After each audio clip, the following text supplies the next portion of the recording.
2024 లేదా 25లో డిగ్రీ లేదా బీటెక్ చదివారా? సాఫ్ట్‌వేర్ జాబ్ కోసం ఎదురు చూస్తున్నారా? అయితే కోడ్‌జ్ఞాన్ 100 డేస్ కోర్సులో చేరండి. జాబ్ సాధించండి. అన్నిటికీ కారణం లే ఆఫ్స్.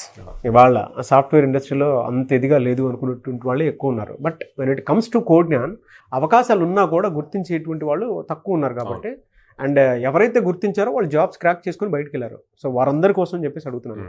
లే ఆఫ్స్ ఉన్న జాబ్ సీకర్స్కి మీరు ఏం చెప్తారు అసలు? అంటే నేను లైక్ లే ఆఫ్స్ మనకి లాస్ట్ 1.5 year నుంచి కంటిన్యూస్గా జరుగుతున్నాయండి. సో ఈ లే ఆఫ్ జరిగే పద్ధతిని ఎవరు లే ఆఫ్ అవుతున్నారు ఇదంతా కూడా అనలైజ్ చేసాం అనమాట.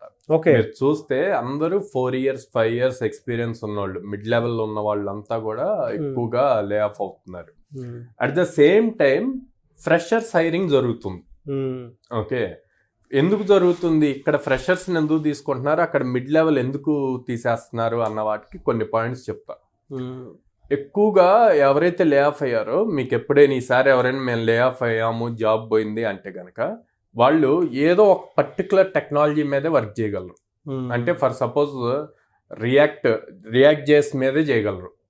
రియాక్ట్కి కనెక్టెడ్గా ఎక్స్ప్రెస్ జేఎస్ ఉంటుంది, నోడ్ జేఎస్ ఉంటుంది. అవి చేయరు, రియాక్ట్ జేఎస్ డెవలపర్ కింద చేస్తారు. ఓకే, అట్లాగే ఓన్లీ డేటాబేస్ డెవలప్మెంటే చేయగలరు, డేటాబేస్ క్వెరీస్ మాత్రమే రాయగలరు. వాళ్ళ ఎక్స్పీరియన్స్ అంతా అలా. అది ఒకప్పుడు జరిగేది. బట్ ఇప్పుడు ఎప్పుడైతే ఏఐ వచ్చిందో ఏఐ బేసిక్ థింగ్స్ అన్నీ కూడా అదే చేసేస్తుంది. ఓకే, అలా చేస్తున్నప్పుడు వీళ్ళని పెట్టుకొని యూజ్ లేదు కదా. మరి ఫ్రెషర్స్ని ఎందుకు తీసుకుంటున్నారు? బేసిక్, నేను ఇందాక చెప్పాను బేసిక్ థింగ్స్ అన్నీ ఏఐ చేస్తుంది అని చెప్పి. అప్పుడు మరి ఫ్రెషర్స్తో యూజ్ ఏంటి అంటే, ఫ్రెషర్స్ ఫ్లెక్సిబుల్గా ఏది కావాలంటే అది నేర్చుకుంటారు. ఓకే, అండ్ ఫ్రెషర్స్ని కూడా ఒక్క టెక్నాలజీ వచ్చిన వాళ్ళని ఎవ్వరూ హైర్ చేయట్లేదు. ఫుల్ స్టాక్ ప్రోగ్రామ్, ఫుల్ స్టాక్లో అన్నిట్లోనూ ఐడియా ఉన్న వాళ్ళనే హైర్ చేస్తున్నారు. At the same time communication skills ఎవరైతే బాగున్నాయో వాళ్ళనే హైర్ చేస్తున్నారు. ఎందుకు కమ్యూనికేషన్ స్కిల్స్ అంటే, not only for speaking, prompts రాయాలి. ప్రాంప్ట్స్ రాసేటప్పుడు ఇంగ్లీష్లో మనం అనుకున్న దాన్ని ప్రాపర్గా దానికి అర్థమయ్యే లెవెల్లో రాయాలి కదా, డెలివరీ చేయగలగాలి. సో ఆ పాయింట్స్లో కూడా ఈ ఫ్రెషర్స్ అనుకోండి, వాళ్ళకి మొత్తం మీద ఓవరాల్ ఐడియా ఉన్నా లేని దాన్ని ఈజీగా త్వరగా నేర్చుకోగలుగుతారు. బట్ ఇక్కడ ఎవరైతే 4 years 5 years ఎక్స్పీరియన్స్ ఉందో వాళ్ళు ఒక లైన్ లో ఉండిపోయారు. ఇన్స్టెంట్ చేంజ్ కి ఇమీడియట్ గా చేంజ్ అవ్వలేరు. సో అదంతా బర్డెన్ అయిపోతుంది, ఇమీడియట్ లే ఆఫ్స్ జరుగుతున్నాయి.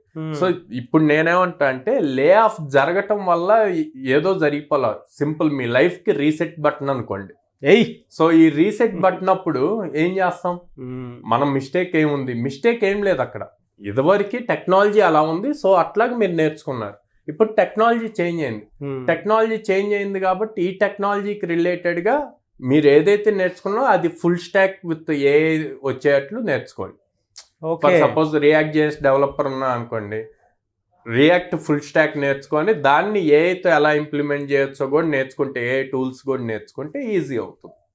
సో హై ప్రియారిటీ ఉన్నాయి మార్కెట్లో, అంతా కూడా ఏఐ గురించే ఉంది. ఎందుకు? 10 మంది చేసేది ఒకరితో అయిపోతుంది. ప్రాంప్ట్స్ ఇచ్చుకుంటూ వెళ్ళి అట్ ద సేమ్ టైం ఆ నాలెడ్జ్ ఉండాలి. ప్రాంప్ట్స్ ఇచ్చి వచ్చిన కోడ్ అంతా కరెక్టా అంటే కాదండి. మీకు సింపుల్ ఎగ్జాంపుల్ చెప్తా. ఏఐ ఇచ్చేదంతా కరెక్టా అంటే రాంగ్. మీరు ఒక ఎక్సెల్ ఫైల్ తీసుకోండి, ఎక్సెల్ ఫైల్లో huge data, lakhs of records పెట్టండి, పెట్టి దానికి ఏఐకి ఇవ్వండి. ఏఐకి ఇచ్చే ముందు మీరు ఒక కాలం కానీ రో కానీ మీరు మాన్యువల్గా క్యాలిక్యులేట్ చేయండి. క్యాలిక్యులేట్ చేసి సేమ్ ఫార్ములా ఏఐకి అండి, ఏఐ మిస్టేక్ ఇస్తుంది. ఓకే, సో అంటే ఏఐ మీకు కొంతవరకు హెల్ప్ చేస్తుంది. బేసిక్ థింగ్స్ అన్ని హ్యూజ్ వర్క్ చేయాలి అన్నప్పుడు హ్యూమన్ ఇంటర్ఫియరెన్స్ అన్నది కంపల్సరీ కావాలి. అండ్ అది చేసి ఇచ్చిన ప్రతి మనం బ్లైండ్గా ట్రస్ట్ చేయలేం. సో మనకి నాలెడ్జ్ ఉండాలి. సో అందుకని ఎవరైతే లే ఆఫ్ అవుతున్నారో వాళ్ళందరూ కూడా లే ఆఫ్ అయ్యాము అన్న దానికన్నా ఛాలెంజ్గా 2-3 months తీసుకొని, ఆ 3 monthsలో మీకు నెక్స్ట్ స్కిల్స్, ఒకే స్కిల్ సెట్ మీద ఉండకుండా టెక్ స్టాక్ బిల్డ్ చేసుకున్నారు అంటే కనుక ఈ హ్యాపీగా మళ్ళీ మీకు మంచి ప్యాకేజెస్తో జాబ్ స్టార్ట్ అవుతాయి. అవకాశాలు ఎక్కడెక్కడ ఉంటాయి సార్ అసలు? ఎంఎన్సీస్ లో లే ఆఫ్స్ అవుతున్నాయి. Startup companies, mid level companies అన్నిట్లోనూ ఓపెనింగ్స్ ఉన్నాయి. ఎందుకు ఎంఎన్సీస్ లో లే ఆఫ్ అవుతున్నాయో కూడా చెప్తాను. ఎంఎన్సీస్ లో ఒక ప్రాజెక్ట్ వచ్చింది అనుకోండి, ఆ ప్రాజెక్ట్ ఒక 60-65 members కావాలి అంటే కానీ వీళ్ళు 100 to 120 మెంబర్స్ని హైర్ చేస్తారు. ఆ 65 మెంబర్స్ని ప్రాజెక్ట్లో ఉంచుతారు, రిమైనింగ్ వాళ్ళని బెంచ్లో ఉంటారు, సేఫ్ సైడ్ ఉంటుంది. ఓకే, అండ్ వాళ్ళ క్లయింట్కి వీళ్ళందరినీ చూపిస్తారనమాట. సో ఇప్పుడు ఈ ఎక్స్ట్రా ఉన్న వాళ్ళని అండ్ ఎవరైతే అప్ స్కిల్ అవ్వట్లేదో వాళ్ళందరినీ లే ఆఫ్ చేస్తున్నారు. సో దానివల్ల మీకు ఎంఎన్సీలో ఎక్కువ లే ఆఫ్స్ కనిపిస్తున్నాయి, కానీ స్టార్టప్స్లో కానీ మిడ్ లెవెల్ కంపెనీస్లో హైరింగ్ జరుగుతుంది. అదే లే ఆఫ్స్ ఉన్నా కూడా మీ దగ్గరకు వచ్చి ఏదైనా కెరీర్ గ్యాప్ ఉన్నా కూడా లేదు కరెంట్ ట్రెండ్ని మేము పట్టుకుని వెళ్దాం అనుకుంటున్న మిడ్లో ఎవరైతే ఉంటారో సడన్గా వీడియో చూసిన తర్వాత మీ దగ్గరకు అప్రోచ్ అవ్వాలనుకుంటారు. నమ్మకంతో కోడ్నానికి రండి, జాబ్ ఆపర్చునిటీస్ ఇచ్చి పంపిస్తాం. బా అంతే. ఎందుకంటే 800+ కంపెనీస్తో అసోసియేషన్ ఉంది. వాళ్ళు ప్రాపర్గా స్కిల్ నేర్చుకుంటే అప్ స్కిల్ చేస్తాము, at the same time opportunities ఇస్తాం. Thank you so much sir. Thank you so much Sairam garu. Thank you.